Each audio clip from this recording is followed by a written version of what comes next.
Hi students, नमस्कार। मैं हूं मंजीत सिंह।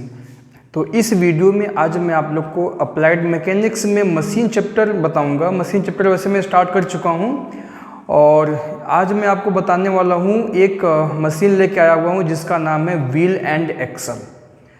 तो अगर आप लोगों ने अभी तक इस मशीन चैप्टर का पिछले मैंने 2-3 वीडियो बनाया हुआ है, अगर आपने उसको नहीं देखा हुआ है तो पहले आप उसे देख लेंगे, जिससे आपको और अच्छे से समझ में आ जाएगा।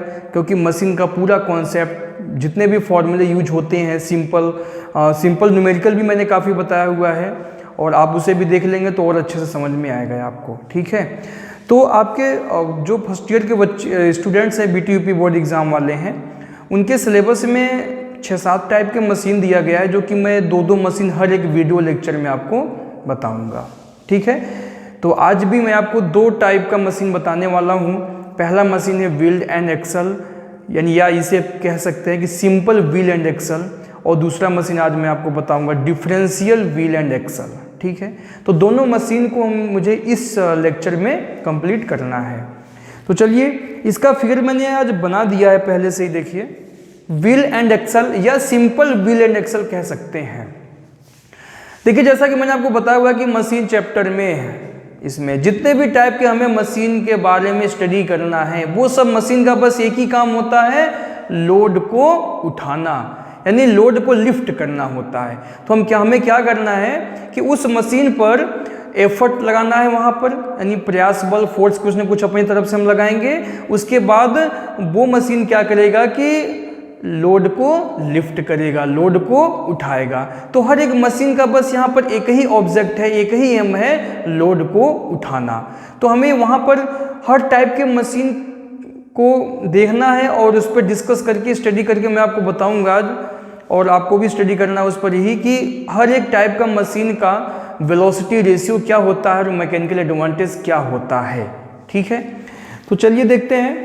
देखिए, ये है व्हील एंड एक्सल। जब एग्जाम में आपको ये क्वेश्चन आएगा ना, तो आपको करना क्या होगा कि ये मशीन का फिगर बनाएंगे आप। फिगर बनाने के बाद आप इसके बारे में, ये मशीन किस तरीके से वर्क करता है, क्या इसका प्रिंसिपल है, इसके बारे में एक्सप्लेन करेंगे आप। एक्सप्लेन करने के बाद आप इसका फॉर्मूला जो बनाया हुआ है डिराइव करेंगे आप उसको। ठीक है, तो जो मैं जैसे जैसे बता रहा हूँ आप बिल्कुल ध्यान से समझेंगे और वही चीज़ आपको एग्जाम में लिखना भी है।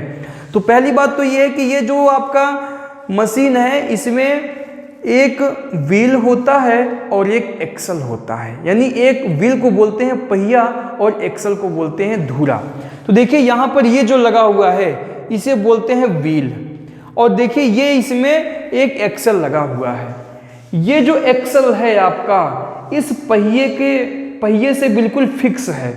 ऐसा नहीं है कि ये व्हील अगर ये आपका एक्सल घूमेगा तो ये आपका जो व्हील है ये नहीं घूमेगा, ऐसा नहीं है। अगर व्हील घूमेगा तो पहिया भी घूमेगा, अगर व्हील घूमेगा तो एक्सल भी आपका घूमेगा। यानी जब भी मूवमेंट करेगा तो दोनों एक साथ मूवमेंट करेगा। तो मैं कह सकता हूं कि यह मशीन एक मूवमेंट के प्रिंसिपल पे वर्क करता है ये। ठीक है, किस पे? एक मूवमेंट के प्रिंसिपल पे वर्क करता है। ये बहुत ही सिंपल मशीन है। इस प्रकार ये मशीन में एक एक्सल और एक व्हील प्रयोग किया जाता है, जो कि आपको दिखाई दे रहा है कि ये व्हील हो गया आपका और ये एक्सल हो गया। एक्सल हमेशा व्हील से फिक्स होता है, एक्सल व्हील से फिक्स होता है। और एक्सल जो है, इसके दोनों एंड पे देखिए आप, एक बियरिंग है, बियरिंग में टिका हुआ है। ये बियरिंग बना हुआ है। ये बियरिंग में इस प्रकार टिका हुआ है कि यह इंडिपेंडेंट होके, स्वतंत्र हो करके रोटेट कर सकता है, घूम सकता है। ऐसा नहीं है कि इस एक्सल को इस बियरिंग से बिल्कुल फिक्स कर दिया गया है और ये घूम ना पाए, ऐसा नहीं है। जब व्हील और एक्सल दोनों रोटेट करेगा, दोनों मूवमेंट करेगा, घूमेगा जब, तो इस बियरिंग में स्वतंत्र होकर के घूम सकता है। ठीक है, ऐसा नहीं कि ये बिल्कुल फिक्स किया गया है। ये है बियरिंग आपका, दोनों साइड बियरिंग लगा हुआ है और ये एक्सल क्या होगा, बियरिंग के अंदर से ही घूमता रहेगा आपका। इस मशीन में 2 स्ट्रिंग यूज किया जाता है, यानी 2 रस्सी यूज किया जाता है। ये क्या है आपका, रस्सी कह सकते हैं, स्ट्रिंग कह सकते हैं। ठीक, एक रस्सी एक्सल के ऊपर लपेटी गई है और दूसरा रस्सी जो है वो व्हील के ऊपर लपेटा गया हुआ है। ठीक है, तो देखिए एक रस्सी जो है आपका पहिए के ऊपर लपेटा गया है। किस डायरेक्शन में लपेटा गया है देखिए पहले ध्यान से। रस्सी यहाँ से स्टार्ट है, इधर गया हुआ है, फिर पीछे जा करके फिर वापस होके इधर से गया हुआ है, यानी इस डायरेक्शन में इसको जो है लपेटा गया है। यानी हम कह सकते हैं कि क्लॉकवाइज इसे यहाँ पर लगाया गया है। अगर यहाँ से स्टार्ट किया जाए, इस रस्सी को देखा जाए तो कैसा रोटेट किया गया है, ये क्लॉकवाइज किया गया है। तो यहाँ पे क्या है कि इस रस्सी को लपेटते हैं और जो रस्सी का दूसरा वाला किनारा होता है वहाँ से हम एफर्ट लगाते हैं, प्रयास बल P लगाते हैं, फोर्स लगाते हैं या एफर्ट लगाते हैं। यहाँ से हम अपनी तरफ इसे क्या करेंगे, खींचेंगे। और दूसरी रस्सी जो है इसके जस्ट अपोजिट डायरेक्शन में लपेटा गया है। अपोजिट डायरेक्शन में कैसा है, देखिए ये आपका क्लॉकवाइज है तो ये कैसा है, एंटी क्लॉकवाइज है। यहाँ से देखिए रस्सी स्टार्ट है, रस्सी का एक किनारा यहाँ पे है और दूसरा किनारा यहाँ पर है जिस पर लोड W लटकाया गया है। इस W को इस रस्सी से उठाना है। तो देखिए यहाँ से लपेटा गया इस डायरेक्शन में, ऐसे से लपेटा गया है और दूसरा किनारा जो है ले आकर के W जहाँ पर लगा हुआ है वहाँ पर उस रस्सी से बांध दिया गया है। ठीक है, तो देखिए दोनों रस्सी का अपोजिट डायरेक्शन है। ठीक है, अगर हम बात करते हैं कि अगर मान लीजिए हमें कोई W लोड उठाना है यहाँ पर एफर्ट फोर्स P लगा करके, तो अगर मान लीजिए P को आप अपनी तरफ खींचेंगे, अगर P को अपनी तरफ खींचेंगे तो ये जो व्हील है वो कैसे घूमेगा, वो इस डायरेक्शन में घूमेगा, घूमेगा कि नहीं, वो आपका इस डायरेक्शन में घूमेगा। तो रस्सी क्या होगा, नीचे की तरफ उतरेगा। अगर हम खींचेंगे तो रस्सी अपनी तरफ क्या होगा, उतर जाएगा। ये रस्सी उतरेगा तो ये वाला रस्सी क्या होगा, ऊपर की तरफ चढ़ने लगेगा, इसके ऊपर लिपटती हुई चली जाएगी। यानी अगर ये रस्सी उतरेगा तो ये रस्सी क्या होगा, उसके ऊपर चढ़ेगा वो। ठीक है, तो जब हम यहाँ से एफर्ट लगाएंगे, P अपनी तरफ खींचेंगे तो ये रस्सी क्या होगा, ऊपर की तरफ उठेगा और जो हमें लोड को उठाना है वो क्या होगा, ऊपर की तरफ उठ जाएगा। बात समझ में आएगी नहीं आपको। मेन कॉन्सेप्ट इस पूरे मशीन का यही है, क्या है कि अगर हम यहाँ से रस्सी को अपनी तरफ खींचेंगे तो पहिया कैसे घूमेगा, क्लॉकवाइज रोटेट करेगा। जब क्लॉकवाइज रोटेट करेगा, इस डायरेक्शन में घूमेगा, तो ये जो रस्सी है आपका, ये रस्सी क्या होगा, ऊपर की तरफ जाएगा और इस एक्सल के ऊपर लिपटता हुआ चला जाएगा। जब ये रस्सी इसके ऊपर लपेटी जाएगी तो ये W क्या होगा, ऊपर की तरफ उठेगा। तो हमारा क्या काम है, हमें तो W को ही उठाना है। ठीक है, हमें क्या करना है, एफर्ट लगा करके W लोड को ऊपर की तरफ उठाना है। ठीक है, अगर मान लीजिए इस व्हील का डायामीटर कैपिटल D है, मान लेते हैं let diameter of wheel capital D, Hindi में भी लिख दे रहा हूं मैं, पहिए का व्यास, पहिया का व्यास कितना है, कैपिटल D है।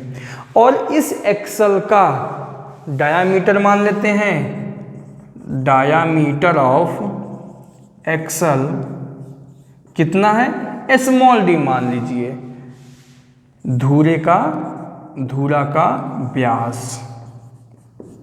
ठीक है, अब हमें ये देखना है यहाँ पर कि एफर्ट द्वारा कितना डिस्प्लेसमेंट होता है और W द्वारा कितना डिस्प्लेसमेंट होता है। सपोज दैट कि मैंने यहाँ पर उतना एफर्ट लगाया कि ये जो व्हील है वो एक राउंड घूम गया, एक चक्कर घूम गया, एक रिवॉल्यूशन घूम गया। अगर इस पहिए को एक चक्कर घुमाया जाए, एक रिवॉल्यूशन घुमाया जाए, तो ये जो आपका एक्सल है वो कितना घूमेगा। देखिए पहिया और धुरा दोनों क्या है, एक ही एक्सिस पे फिक्स है। तो अगर एक चक्कर आपका ये व्हील घूमेगा तो एक ही चक्कर आपका एक्सल भी घूमेगा। अगर ये दो चक्कर घूमेगा तो ये दो चक्कर घूमेगा। जितना चक्कर आप घुमाएंगे इस व्हील पे उतना ही एक्सल आपका घूमेगा। अब लेकिन इसमें बात ये आती है कि अगर हम इसको एक चक्कर घुमाते हैं, एफर्ट फोर्स P लगाएंगे, ठीक है, तो जितना ये रस्सी आपका नीचे की तरफ आएगा, क्या उतना ही रस्सी आपका एक्सल का भी होगा? नहीं। क्यों? क्योंकि इसका डायमीटर क्या है, कम है। इसका डायमीटर क्या है। तो जितना हम एफर्ट लगा के अपनी तरफ खींचेंगे, एक चक्कर घुमाएंगे, ये भी एक चक्कर घूमेगा, लेकिन जरूरी नहीं है कि जितना हम यहाँ से ये रस्सी अपनी तरफ खींचेंगे उतना ही रस्सी इसका जो लोड का है वो ऊपर की तरफ जाएगा, ऐसा नहीं है। क्यों? क्योंकि इसका डायमीटर क्या है, कम है। अगर कम डायमीटर है तो कम ही तो रस्सी उसके ऊपर चढ़ेगा, ठीक है। तो मानते हैं कि मान लीजिए इस एफर्ट को इतना लगाया गया एफर्ट यहाँ पर कि ये जो आपका व्हील है वो एक राउंड घूमता है। तो अब P द्वारा डिस्प्लेसमेंट कितना होता है, तो मैं यहाँ लिखूंगा डिस्प्लेसमेंट बाय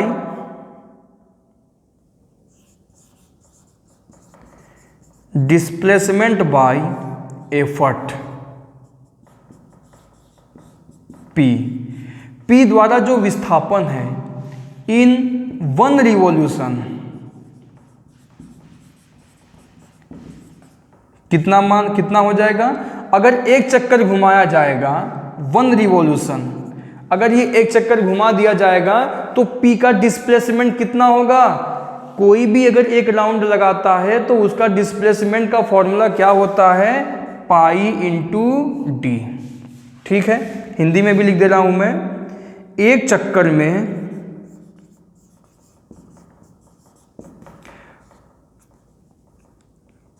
प्रयास द्वारा विस्थापन, प्रयास P द्वारा विस्थापन, ठीक है। अगर एक चक्कर लगाया जाएगा तो एफर्ट का डिस्प्लेसमेंट कितना होगा, पाई इंटू डी। तो एक्सेल भी क्या होगा, ये भी एक चक्कर घूमेगा, तो हो जाएगा आपका displacement by load W in 1 revolution, ये कितना हो जाएगा, ये भी होगा pi into D, small D हो जाएगा क्योंकि इसका डायमीटर कितना है, स्मॉल डी है। हिंदी में भी लिख दे रहा हूं मैं, एक चक्कर में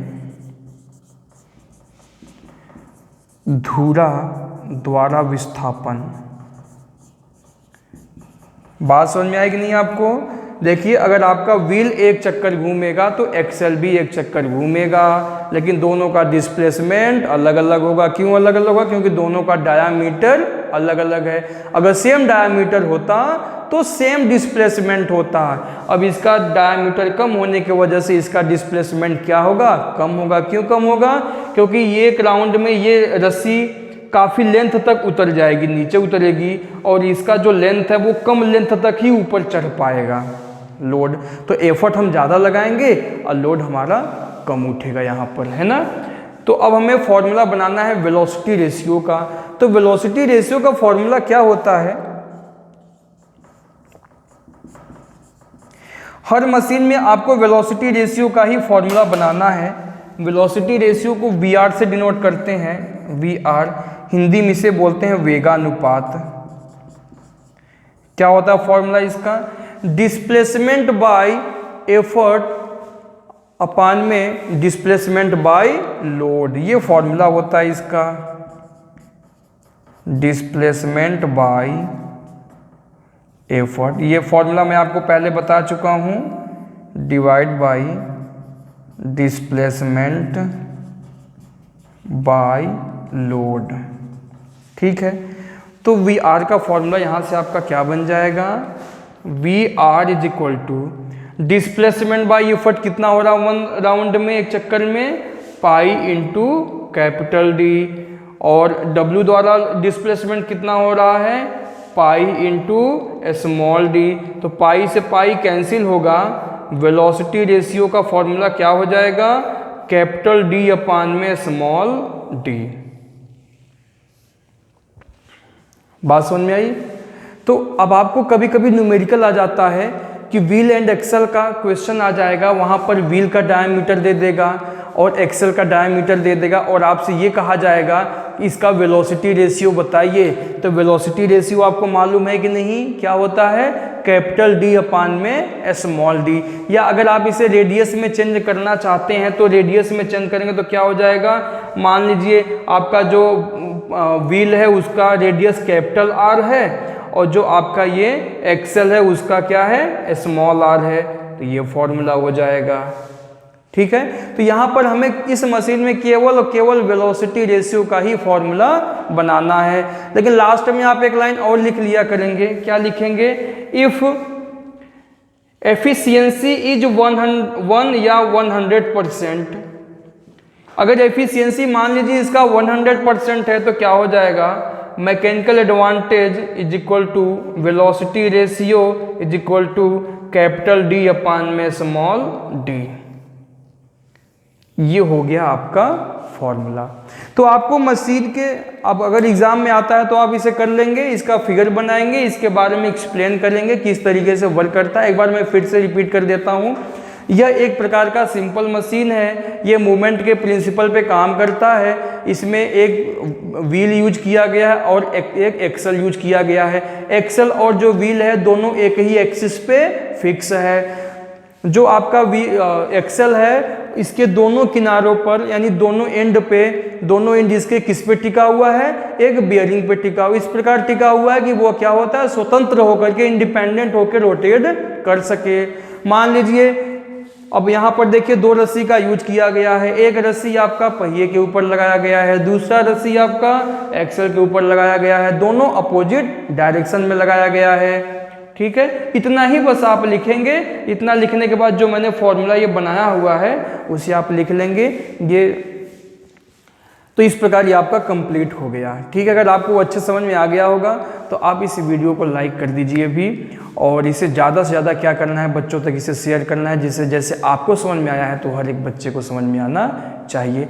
अगर आपने हमारा अभी तक इस YouTube चैनल को सब्सक्राइब नहीं किया है तो कर लेंगे, और बेल आइकन को प्रेस कर लेंगे, जिससे मैं कोई भी नया वीडियो अपलोड करूं तो उसका नोटिफिकेशन आपके पास आ जाए। ठीक है, तो आप इस चैनल को सब्सक्राइब करना नहीं भूलेंगे। बाकी मैकेनिक्स में मैं आपको पूरा मैकेनिक्स बताऊंगा। अभी मशीन चैप्टर स्टार्ट किया हूं, मशीन का धीरे धीरे मशीन का चैप्टर भी कंप्लीट हो जाएगा, क्योंकि हर एक लेक्चर में आपको 2-2 मशीन बताने वाला हूँ। चलिए अब अगला मशीन स्टार्ट करता हूँ मैं। अगला मशीन है हमारा, ये एक 1 टाइप का मशीन हो गया। ये पहला मशीन था आपका। ठीक है, अब दूसरा मशीन मैं आपको बताता हूं, differential wheel and axle.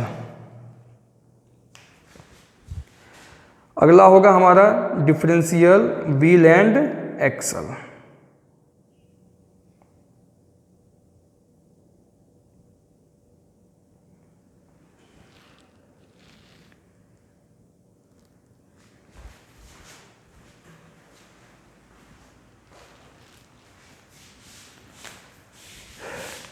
Second number,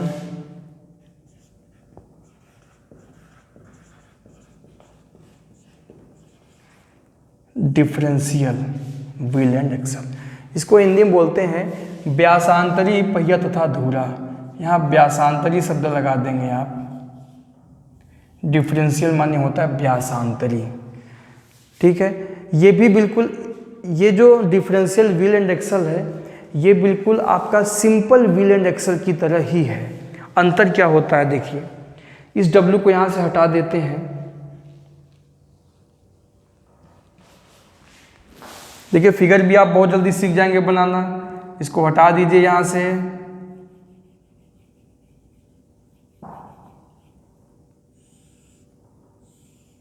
ठीक है, दूसरे साइड क्या करना है आपको,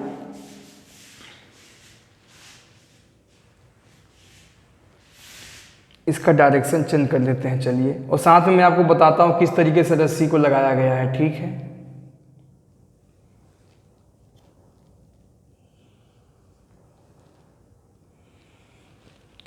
यहां पर क्या है आपका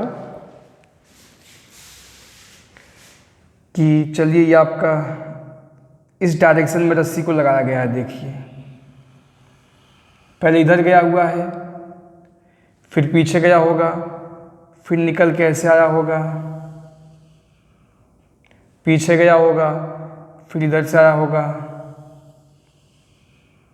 ठीक है, फिर यहाँ से निकला होगा, फिर आके यहाँ पे मान लो इस रस्सी का एक किनारा यहाँ पर है और दूसरा किनारा इसका क्या है, यहाँ पर है। यहाँ पर हम लगाएंगे प्रयास बल P। ठीक है, यहाँ पर P फोर्स लगाएंगे। देखिए यहाँ से रस्सी गया हुआ है इस डायरेक्शन में, पीछे की तरफ गया हुआ है, इस डायरेक्शन में लगाया गया है। ठीक है। अब डिफरेंशियल में क्या करते हैं ना कि यहाँ पर एक एक्सल और लगा देते हैं। क्यों लगाते हैं? जिससे उसका मैकेनिकल एडवांटेज बढ़ जाए। इसके मैकेनिकल एडवांटेज को बढ़ाने के लिए हम क्या करते हैं, एक हम यहाँ पर एक्सल और लगा देंगे जिसका डायमीटर इससे कुछ कम रहेगा।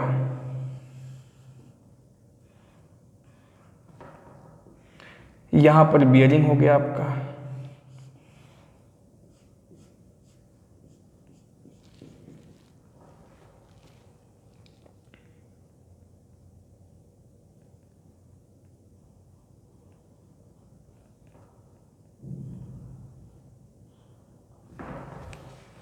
ठीक है।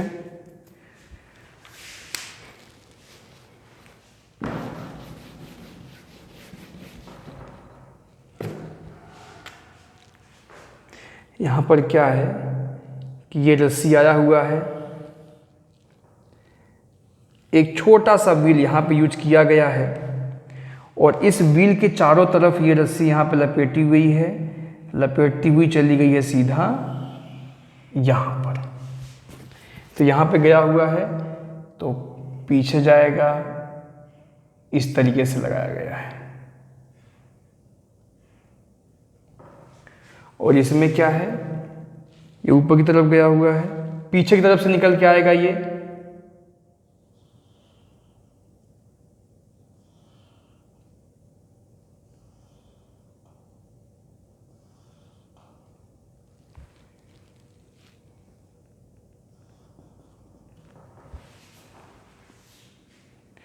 ठीक है, आपको समझ में आ गया होगा। अब देखिए, इस रस्सी का डायरेक्शन, इसका डायरेक्शन सेम है। अगर हम इस रस्सी को अपनी तरफ खींचेंगे, ये पहिया इधर घूमेगा, इधर घूमेगा, तो ये ऊपर की तरफ जाएगा।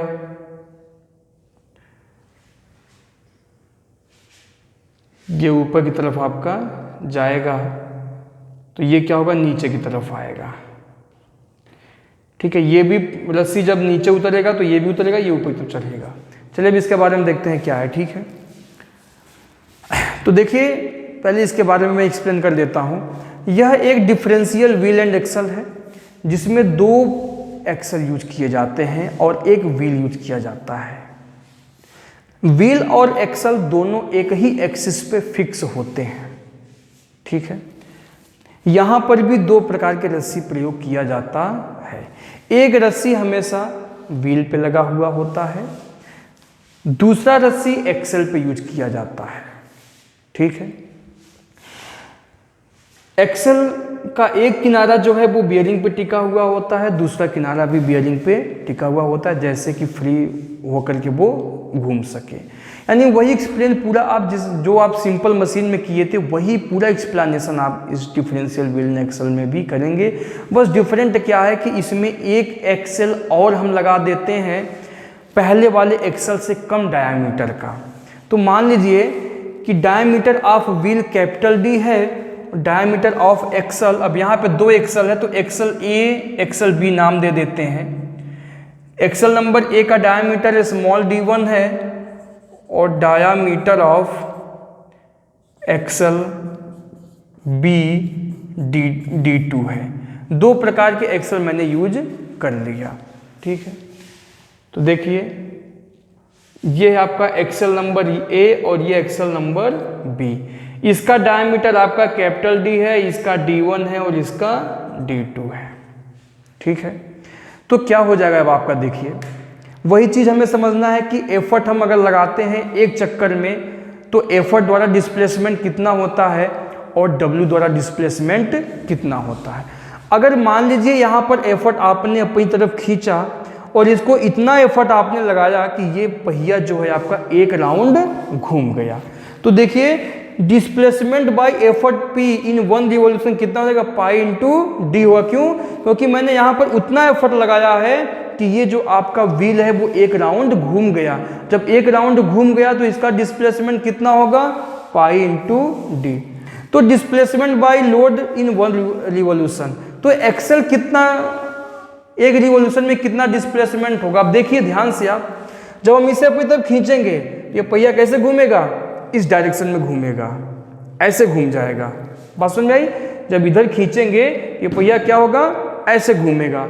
जब ऐसे घूमेगा तो एक्सेल भी क्या होगा, इसी डायरेक्शन में घूमेगा। जब इस डायरेक्शन में घूमेगा तो ये जो रस्सी है आपका, ये रस्सी ऊपर की तरफ जाएगा। रस्सी क्या होगा, ऊपर की तरफ जाएगा, ऊपर जाएगा।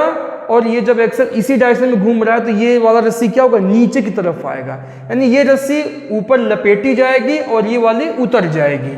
और यहीं पर यहां पर ये W लटकाया गया है, वेट। इसका जो दूसरा वाला रस्सी है जो एक्सेल पर लगाया गया है, इस प्रकार लपेटा गया है कि दोनों का डायरेक्शन अलग अलग है। दोनों का डायरेक्शन अलग अलग है। इसका एक किनारा एक्सेल नंबर A पर है और रस्सी का दूसरा किनारा एक्सेल नंबर B पर है। और बीच में ही एक और व्हील लगा दिया गया है। इस व्हील पर ये रस्सी लपेट करके गया, जैसा कि आपको फिगर में दिख रहा है। और यहाँ से लोड आपका उठाया जाएगा। तो बात इसमें ये आती है कि ये जितना ऊपर जाएगा ना, ऊपर तो ज़्यादा जाएगा रस्सी, ऊपर रस्सी ज़्यादा चढ़ेगी, लेकिन उतरेगी यहाँ पे कम उतरेगी। क्यों उतरेगी कम? क्योंकि इसका डायामीटर क्या है, एक्सेल नंबर A से कम है आपका। अगर दोनों का सेम होता तो जितना ऊपर जाता उतना ही नीचे आता, तो फायदा क्या था फिर। ठीक है, तो इसका जो डिस्प्लेसमेंट हो जाएगा ना, वो कितना हो जाएगा, पाई D1 में से पाई D2 घटा देंगे हम, माइनस कर देंगे। ठीक है, जितना इसका डिस्प्लेसमेंट हो रहा है और इस वाला का क्या हो रहा है, कम कर रहा है वो डिस्प्लेसमेंट को, तो क्या हो जाएगा आपका, माइनस कर देंगे और बाई 2 कर देंगे। एवरेज ले लेते हैं दोनों का हम। बस इतना सा आपको ध्यान देना है कि आपका जो डिस्प्लेसमेंट बाय लोड है वो क्या हो जाएगा, पाई D1 minus pi D2 by 2। क्योंकि जितना ये डिस्प्लेसमेंट को करता है, डिस्प्लेसमेंट ज़्यादा कर रहा है, लेकिन ये डिस्प्लेसमेंट क्या करता है, कम कर दे रहा है। कितना कम कर रहा है वो हम एवरेज ले लेते हैं माइनस करके उसे। तो फॉर्मूला जब बनाएंगे तो क्या हो जाएगा, पाई D अपान में pi D1 minus pi D2 by 2। Formula आपका चेंज हो जाएगा। तो V R is equal to हो जाएगा pi into capital D upon में, नीचे ये दो आपका ऊपर पहुंच जाएगा, 2 पाई D हो जाएगा और नीचे पाई कॉमन ले लेंगे तो D1 माइनस D2, पाई से पाई कैंसिल हो गया। तो वेलोसिटी रेशियो का जो फॉर्मूला है क्या बन जाएगा, ये आपका बन जाएगा 2D अपान में D1 माइनस D2। यही फॉर्मूला आपको याद करना है। जब आपको न्यूमेरिकल दिया जाएगा डिफरेंशियल व्हील एंड एक्सल का, तो आप उसका वेलोसिटी रेशियो का फॉर्मूला याद रखेंगे। क्या होता है, 2D upon D1 minus D2।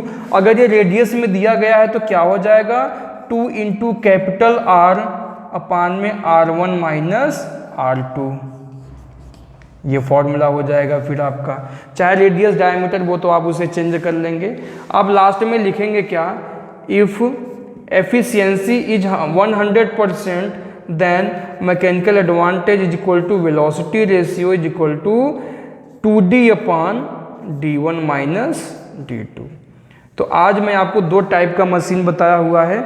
Simple wheel and axle के वेलोसिटी रेशियो का फॉर्मूला होता है कैपिटल D अपान स्मॉल d, और डिफरेंशियल व्हील एंड एक्सल का फॉर्मूला हो जाता है 2D upon D1 minus D2। तो मैं समझता हूँ आपको बहुत अच्छे समझ में आ गया होगा। एग्जाम में आपको क्या करना है, इसका फिगर बनाना है, और जैसे मैंने फॉर्मूला बताया हुआ ये फॉर्मूला आप इसको वहाँ पे शो कर देंगे, दिखा देंगे, और जो एक्सप्लेन मैंने किया हुआ है आपको, ठीक है, वही आपको लिखना है। दोनों प्रकार के मशीन में सेम एक्सप्लेन है, बस यहाँ पर एक लाइन और बढ़ जाता है। क्या बढ़ता है कि यहाँ पर 2 एक्सेल यूज किया गया है उसके मैकेनिकल एडवांटेज को बढ़ाने के लिए। ठीक है, फिर मैं मिलूँगा अगले वीडियो में और 2 मशीन के साथ। ठीक है, फिर 2 मशीन बताऊँगा, इनका न्यूमेरिकल भी मैं करवा दूंगा लास्ट में। हर एक जितने भी मशीन है, हर एक टाइप के मशीन का न्यूमेरिकल मैं एक साथ बता दूंगा आपको। ठीक है।